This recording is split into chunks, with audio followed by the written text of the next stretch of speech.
Welcome to Boxing Scene Today. I'm Ricardo Celis. Today here we have in the studio the Magic Man, Paulie Malignaggi, and we have via Zoom, we have the champ, Chris Algieri, and the trainer of the year, Robert Garcia. Gentlemen, today we're going to talk about what happened, the aftermath, what happened this weekend fight. And Paulie, I want to start with you with the fight, Edgar Berlanga versus Hamzah Sheeraz. I thought Edgar Berlanga had a lot more, man, on that fight. I'll tell you, I'm looking at Coach Garcia's shirt, puro golpes. And you know what? There was puro golpes, in that fight. Man, Hamzah Sheeraz delivered puro golpes for real.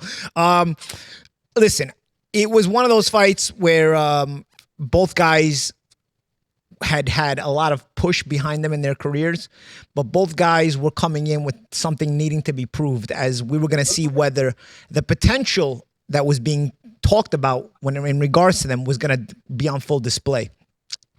These guys had a lot of hype behind them, a lot of push behind them, and for some good reason at times. But they hadn't yet lived up to it. But it became the time to see, are they going to live up to it, or are they going to come crashing down? You know, everybody comes to that moment. And, you know, the reason this fight happened, you know, is Sheeraz had some solid wins, and then he didn't look great against Adames. He moved up in weight. Berlanga had some solid wins early in his career as far as the way he was getting them, all those crazy first-round knockouts, developed a lot of hype. Then he lost to Canelo. The fight gave him a lot of promotability, but wasn't really an extravagant performance. But it's Canelo. You go 12 rounds with Canelo, right. You become a talking point. So it still pushed his name a little bit. This was the one where it's like, okay, can you win at this level? We've seen you kind of can hover around this level. Are you championship material, or are you a pretender? I'm not saying Berlanga's a pretender, but he looked like a pretender the other night. There has to be some going back now. There has to be some readjusting and some deep thinking as far as where he's going to go. Sheeraz looked like the real deal. Sheeraz looked like, in a fight where it looked like a head-on collision, two guys at the same point in their careers, and we're going to see who's going to move on to actually live up to championship potential and who's not. Sheeraz was head and shoulders above. Absolutely destroyed him. I described it as he went through him like a hot knife through butter. So Sheeraz really elevated himself a lot, because we got to talk about the fight. We can't talk about the fight in hindsight. We're going to talk about the fight in foresight. In foresight, this was a fight where the odds had shifted both ways. It's very close. And Sheeraz won it running away. Chris, what do you think about this fight, Hamzah Sheeraz versus Berlanga? So I've been very high on Sheeraz for a while. I actually predicted him to be the guy at 160. And then, of course, he ran into Carlos Adames and underwhelmed. And I thought he lost that fight. I think most people do, even though he got away with a draw that night. But then we start hearing that he had a hand injury in that fight. We're starting to hear that he wants to move up in weight. I tend to not like when guys make excuses after losses, but also after seeing the way he performed at 168, I tend to believe everything he said now. It seems to me that he must have been really struggling to make 160. First of all, when I saw him in the ring on Saturday night, immediately I was like, holy cow, this guy's huge. This is his first time fighting at 168, and he's fighting a very big 68-pounder. Edgar Berlanga is probably the biggest 68-pounder in the world, and he dwarfed him. I mean, he looked head and shoulders above him. He looked physical. He looked strong. He looked wide. So it makes me think, how did this guy ever make 160?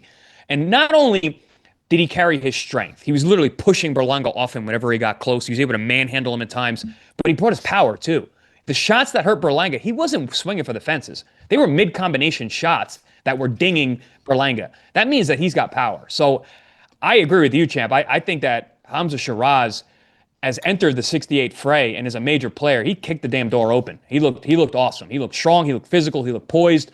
And he had a guy in front of him, as you said, champ, leading up to it. This was kind of a 50-50 pick'em fight. A lot of questions between both guys. And I was kind of leaning towards the bigger guy, Edgar Berlanga, with the fast hands, guy who had been there before. But, I mean, Sheeraz, really looked like the goods. Robert, you were surprised by Hamzah Sheeraz, the way he knocked out Berlanga? I think the whole boxing world was surprised, because we expected a closer fight, especially from Berlanga, you know, where all the talking he does and, you know, letting the world know that he's the best at that weight division and stuff like that. It was surprising to the world, but you know, Sheeraz is the real deal, man. He's motivated, he's ready, he's training, he trains hard, he wants to be great in the sport, he wants to be a world champion. You know, we seen him compete against at 160 against Caballo Bronco Adames. and Adames, and we all, and yes, I also agree. Maybe Adames should have come up with the win, but he was probably struggling to make weight because at 160, even at 168, he looks huge. He looks big. So I'm really looking forward to Shiraz's future. He's got all the potential to be a great big name in boxing and become a superstar. Berlanga, talked his way into those big fights, huge fights. He got a big payday against Canelo. This is another great fight for him. I don't know what's going to happen to him next. I don't know if a different trainer is going to help him. I really don't know what's going to happen with Berlanga, but you also got to give him credit for everything he did just by talking his way into those big fights. And Paulie, Turki Al-Ashik, he sent a tweet a couple of weeks ago saying that he wants Shiraz to win this fight because he had plans for him. Now that he won by a knockout against Berlanga, he's trying to put the Canelo fight against Hamzah Sheeraz. That might be in the future. I think the way he looked, it's not far-fetched. I don't, personally, I'm not sure Canelo will want a piece of a guy like this. Canelo's mindset of late, especially in recent years, has been to avoid the very dangerous guys and fight these, mid-range contenders, where the names are respectable, but it's not the biggest threat. Shiraz, by doing what he just did, especially that Canelo's been in the ring with Berlanga, Shiraz, by doing what he just did, I think, puts himself in a position where, because Canelo doesn't have to fight anybody he doesn't want to fight. He's got that kind of name, that kind of reputation, and he's allowed to get away with it.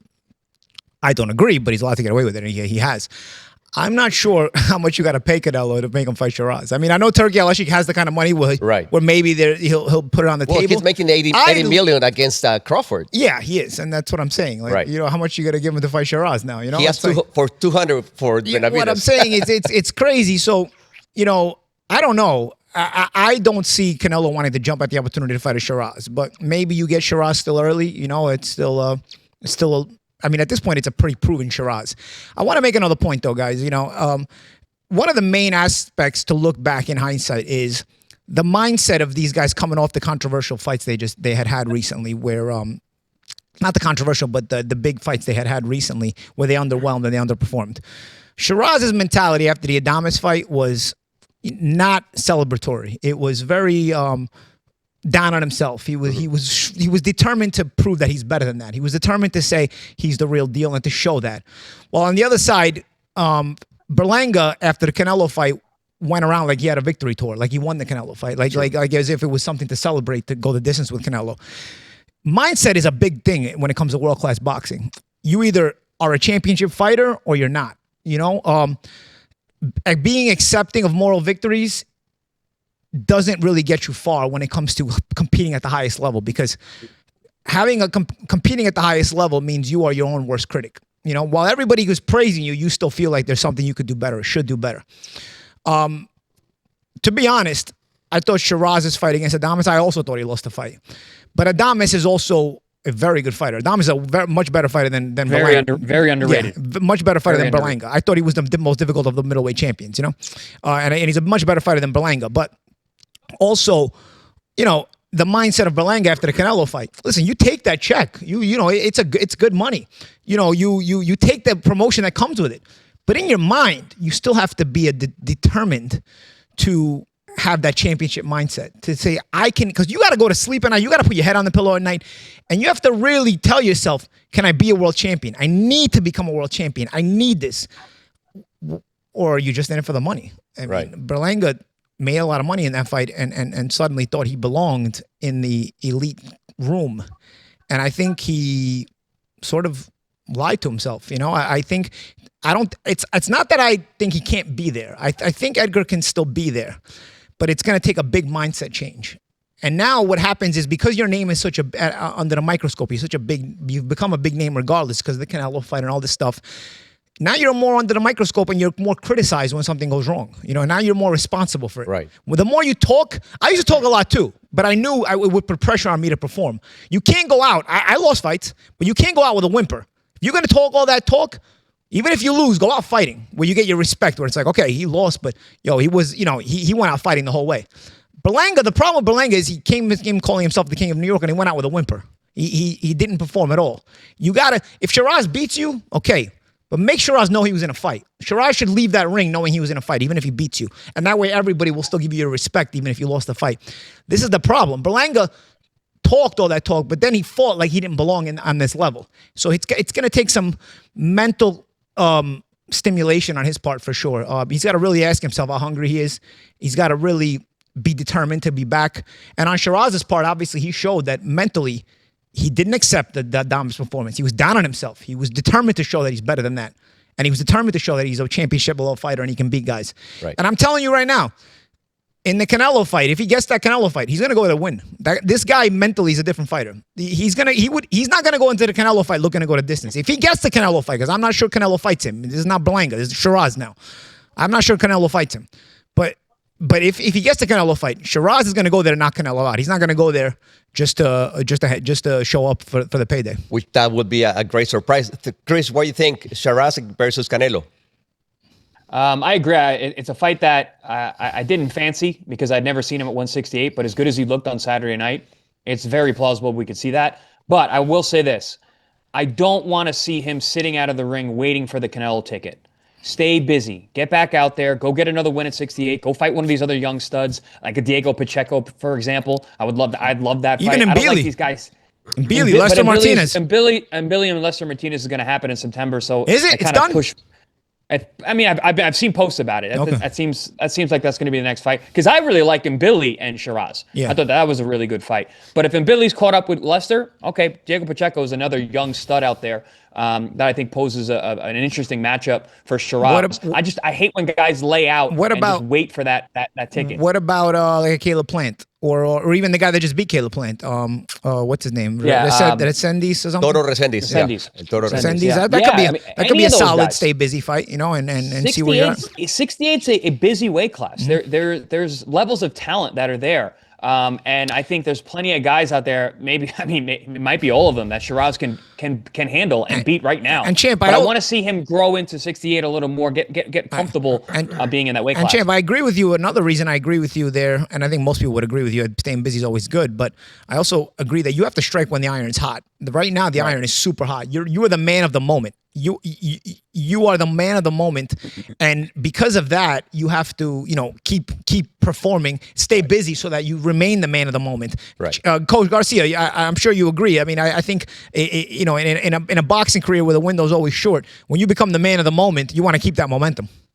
Oh, definitely, and I think that's the smart way to go with Sheeraz. I don't see Canelo fighting Sheeraz. Honestly, I think Sheeraz looks so strong, so powerful, where Canelo won't take the risk, especially a fighter that comes up, one big win, but the world doesn't really know him. The boxing world knows him, but Canelo's not gonna go up for that. I think Canelo continues, getting those fights that he knows he can clearly win, or he's not taking too much risk and making a lot of money anyways. Sheeraz is going to fight everybody in that division. I see him fighting Benavides. I see him fighting all this, the Caleb Plants. He'll fight anybody. The way he looked, he'll fight anybody, and he'll probably beat all those guys.